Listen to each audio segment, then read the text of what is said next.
So hi guys, the channel में आपका स्वागत है। गाइस आज के इस वीडियो में बहुत ही इंपॉर्टेंट बात करने वाले हैं। जो आपका वैकेंसी आया है 10+2 बीटेक एंट्री का, बहुत ही अच्छा वैकेंसी है ये। आपका जो डिफेंस में आपको इंजीनियरिंग के फील्ड में टेक्निकल लाइन में आपको एक मौका दे रहा है। तो ये जो आपका इंडियन नेवी की तरफ से जो आता है आपका बीटेक एंट्री 10+2 लेवल का, उसमें आपका क्या क्या क्वालिफिकेशन होता है और क्या क्या इसके इंपॉर्टेंट नोटिफिकेशंस को देखने वाले हैं। अब ये इसमें तो इसमें आपका देखिए एग्जामिनेशंस नहीं होते हैं, इसमें आपका किस बेसिस पे होता है उसको डिस्कस करेंगे।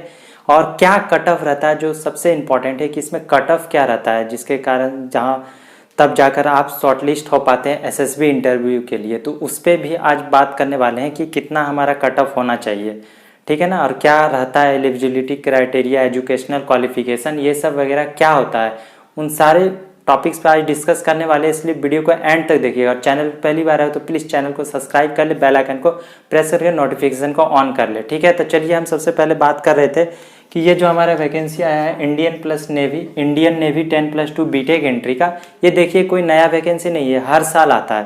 और डिफेंस ही एक ऐसा लाइन है जिसमें कि आपका वैकेंसी हर साल सही टाइम पे लिया जाता है। इस साल थोड़ा सा ये लेट हो गया कोरोना के कारण, लेकिन यह हर साल ये 2 टाइम्स आपका कराया जाता है। तो आपका ये एक तो यह जो आपका बैच, यह ज्वाइनिंग बैच जो इसमें होगा आपका, यह जनवरी 2021 का बैच है, ठीक है ना। 2021 में आपका ज्वाइनिंग होगा। ये वैकेंसी 2020 में निकाल दिया गया है। इसमें आपका एप्लीकेशन जो स्टार्ट होगा वो आपका 6 अक्टूबर 2020 से स्टार्ट हो जाएगा। 6 अक्टूबर से ये स्टार्ट हो जाएगा इसका वैकेंसी का फॉर्म फिलिंग। और उसके बाद इसका जो लास्ट डेट है आपका वो 20 अक्टूबर तक है, ठीक है ना। 20 अक्टूबर 2020 लास्ट डेट है।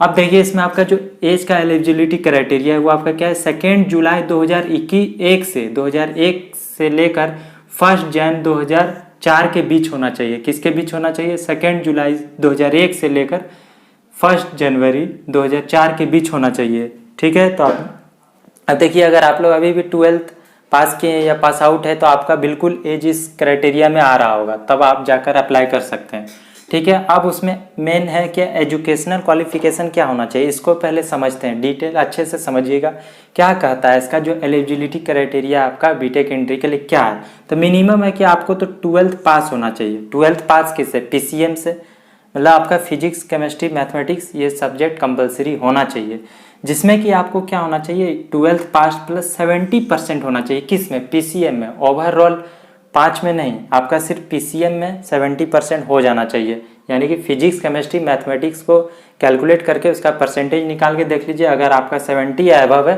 तो आप इसके लिए एलिजिबल है। सिर्फ ये मतलब 70% पीसीएम होना चाहिए, प्लस और क्या होना चाहिए, 50% इंग्लिश। अब ये देखिए जनरल एलिजिबिलिटी क्राइटेरिया, ये आपका होगा ही, 70% पीसीएम बिल्कुल होगा और 50% इंग्लिश में होगा ही। अब देखिए अब जो इसमें सेकंड हमारा सबसे इम्पॉर्टेंट जो मस्ट होना चाहिए वो एलिजिबिलिटी क्या है आपका, कि must appeared for JEE Main 2020। Yes guys, ये बहुत ही इंपॉर्टेंट जो आपका इसमें इंक्लूड किया गया है बीटेक एंट्री के लिए, क्योंकि ये देखिए कोर्स भी तो क्या है बीटेक एंट्री के लिए। और जेई मेन से भी लोग किस में जाते हैं, बीटेक करने, इंजीनियरिंग करने जाते हैं। तो इसलिए इसमें क्या किया गया है, यह आपका लिया गया है कि जेई मेन में तो कम से कम अपीयर्ड होना चाहिए। आप देखिए यहाँ पर बात करें कि जेई मेन मतलब उसमें सिर्फ अपीयर्ड आप हुए हो, चाहे जनवरी या अप्रैल या दोनों में किसी में भी, उसमें आपका एक रैंक जरूर आया होगा। तो उससे कोई फर्क नहीं पड़ता आपने कट ऑफ क्लियर किया या नहीं। अगर आप लोगों ने जेई का एग्जाम एक बार दे दिया 2020 का, कोई भी जनवरी या अप्रैल वाला शिफ्ट को दिए थे, तब आप जाकर इसमें आराम से इस फॉर्म को फिल कर सकते हैं। यानी कि एलिजिबिलिटी टोटल अगर आप लोग देखें तो 12th पास प्लस 70% पीसीएम में प्लस 50% इंग्लिश में होना चाहिए और must appeared for JEE Main 2020 होना चाहिए। अब हम बात करेंगे इसमें कट ऑफ की भी बात करेंगे, इसलिए वीडियो को एंड तक देखिएगा। पहले हम लोग बात कर ले, अगर ये हमारा एलिजिबिलिटी क्राइटेरिया है तो हम लोग तो फॉर्म भर ही सकते हैं। 6 अक्टूबर से जो हमारा स्टार्ट हो रहा है, तो भरने के बाद आप क्या होगा, इसमें एक आपका कट ऑफ जो हम लोग बात करें प्रीवियस ईयर के कट ऑफ पे बात करेंगे कि इसमें तब एग्जाम तो होती नहीं है, तो कैसे इसमें सिलेक्शन होता है। तो इसमें आपका सिलेक्शन का एक ही प्रोसीड्यूर है, वो एसएसबी इंटरव्यू के बेस्ड पर होता है। तो एसएसबी इंटरव्यू में शॉर्टलिस्ट होने के लिए क्या करना पड़ेगा, उसके लिए तो आपको कुछ कट ऑफ जो आपका यहाँ से रिलीज होगा वो क्लियर करना पड़ेगा। तो कट ऑफ किस बेसिस पे होता है, वो आपका जेई मेन के बेसिस पे होता है। यानी कि अब आप सोच रहे हैं कि रैंक अच्छा आने से ही आपका सिलेक्शन होगा, तो वो बिल्कुल गलत है। रैंक से वहाँ फ़र्क नहीं पड़ता। अगर शॉर्टलिस्ट होने के बाद ये एसएसबी मेन है आपका, अगर एसएसबी इंटरव्यू क्लियर कर लेते हैं तब आप बिल्कुल इसमें जाकर अपना एंट्री कर सकते हैं। यानी कि एसएसबी इंटरव्यू में आने के लिए कट ऑफ जो आपका जनरली रहता है इसमें वो 60 टू 80 परसेंटाइल के बीच अगर आपका मार्क्स जेई में आया है तो बिल्कुल आप लोग जरूर शॉर्टलिस्ट हो पाइएगा एसएसबी के लिए। ये देखा गया प्रीवियस ईयर्स में भी। यहाँ आप सोच रहे होंगे कि 60 टू 80 मतलब इसमें तो रैंक 2 लाख 3 लाख के बीच में आता है, 4 लाख तक भी आता है रैंक हमारा। 60 कहने का मतलब तो 4 लाख हो गया रैंक। फिर तो देखिए ये आप लोग ये जान लीजिए कि एक प्रीवियस ईयर्स में हम लोग देखे हैं कि जो कट ऑफ इसमें आया है आपका 4 लाख ये 3.5 लाख 3 लाख तक के बच्चे वहाँ जाकर मतलब सेलेक्ट होकर मतलब एसएसबी इंटरव्यू के लिए शॉर्टलिस्ट हुए थे। तो इसलिए इसमें सिर्फ आपका कोई कट ऑफ वगैरह इंक्लूड नहीं किया गया, वो अकॉर्डिंग टू आपका अगर आप लोग जेई एपीएट के यहाँ 60 टू 80% के बीच अगर आपका है परसेंटाइल जेई का तो आप बिल्कुल इसके लिए एलिजिबल हो जाएंगे। एसएसबी इंटरव्यू में ज़रूर आपको बुलाया जाएगा, इसलिए कहा जाता है इस फॉर्म को ज़रूर फिल कीजिए। और ज़्यादातर बच्चे जेई जो देते हैं इंजीनियरिंग की तरफ जाते हैं तो बहुत कोई को तो ये पता भी नहीं होता है बीटेक एंट्री के लिए, ठीक है ना। तो आप लोग बिल्कुल इस फॉर्म को ज़रूर भरिएगा क्योंकि इसका कट ऑफ बहुत कम रहता है। अब बात करें हम लोग जब एसएसबी इंटरव्यू होने के बाद जब ये सबसे आपका टफ होगा, ठीक है ना, इसी बेस पर आपका सिलेक्शन होता है। अब बात करें जब मान लीजिए एसएसबी अगर आप लोग पास कर जाते हैं, एसएसबी में आपका सिलेक्शन हो जाता है, इसमें आप लोग इंटरव्यू को अच्छे से क्वालिफाई कर जाते हैं, तब क्या होता है, तब आपका 4 ईयर का बीटेक प्रोग्राम है आपका। जो बीटेक जिस तरह नाम ही है बीटेक एंट्री है ये आपका, तो 4 ईयर का इंजीनियरिंग कोर्स कराया जाता है, ठीक है।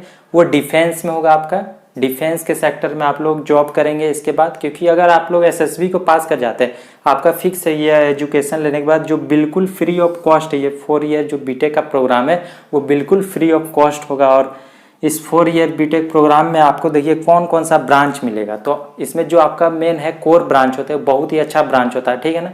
यहाँ पे कौन कौन ब्रांच मिलेगा आपको, एक तो आपको मिलेगा 4 year BTech applied electronics and communication engineering, एक तो वो हो गया।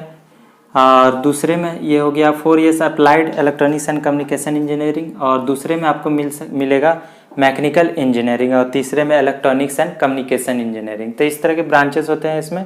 तो वो 4 ईयर का बीटेक आपका उसमें पढ़ाई होगी, और प्लस जब 4 ईयर बीटेक कोर्स कंप्लीट कर लेंगे तो पढ़ाई कंप्लीट हो गई ना, तो उसके बाद 1 ईयर का एडवांस मिलिट्री कोर्स कराया जाएगा। यानी कि जो भी आपको डिफेंस सेक्टर में वहाँ पर किस तरह से काम करना है, तो उस तरह के लिए आपको 1 ईयर का एक ट्रेनिंग दिया जाता है। बेसिक ट्रेनिंग, बेसिक नहीं कहिए इसको, एडवांस ट्रेनिंग कहिए, क्योंकि आप लोग जब डिफेंस को ज्वाइन कीजिएगा तो वहाँ पर तो उसके कुछ रूल्स और रेगुलेशंस अपने हैं जिस तरह से आपको वहाँ पर वर्क करना है, ठीक है। तो ये जो 4 ईयर का बीटेक प्रोग्राम है बिल्कुल फ्री होगा, उसके लिए आप लोग को कोई पैसा नहीं देना पड़ेगा। इसलिए अगर आप लोग इसमें शॉर्टलिस्ट हो जाते हैं एसएसबी के लिए और एसएसबी को पास कर जाते हैं तो बिल्कुल आप लोग इसे आराम से इस 4 ईयर के कोर्स को कर सकते हैं और जाकर आपका इसमें commissioned as a commissioned officer बन जाएंगे इसमें इंडियन नेवी में। तो ये कितने गर्व की बात है कि अगर आप लोग डिफेंस को सर्व करने जा रहे हैं वो भी इंडियन नेवी में, और एक इंजीनियर बतौर आप लोग वहाँ पर इसे ट्रीट करेंगे। और यहाँ पर बात करें तब सैलरी क्या होगी, सैलरी आपका देखिए इसमें बहुत ही हाई होता है, ठीक है ना।